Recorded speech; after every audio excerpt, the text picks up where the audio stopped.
శ్రమకాలము ఎందుకు 40 దినాలే ఉపవాసం ఉంటున్నారు?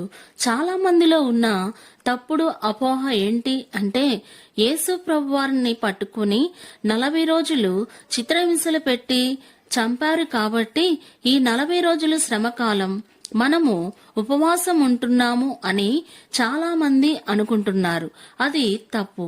మరి 40 రోజులే ఎందుకు? 40 అనే సంఖ్య 40 అనే దినములకు చాలా ప్రాముఖ్యత ఉన్నది. నోవాహు కాలములో జలప్రలయం 40 దినములు జరిగింది. మోషే దేవునితో 40 దినములు గడిపాడు. అరణ్య యాత్ర 40 సంవత్సరములు.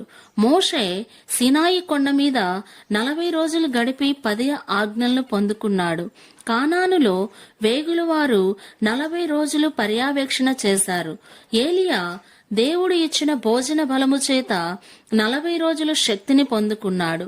నినీవే వారికి యోనా 40 రోజులు తిరుగుతూ హెచ్చరిక తెలియచేశాడు.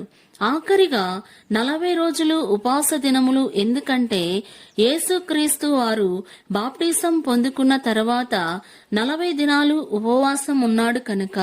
ఆమేన్.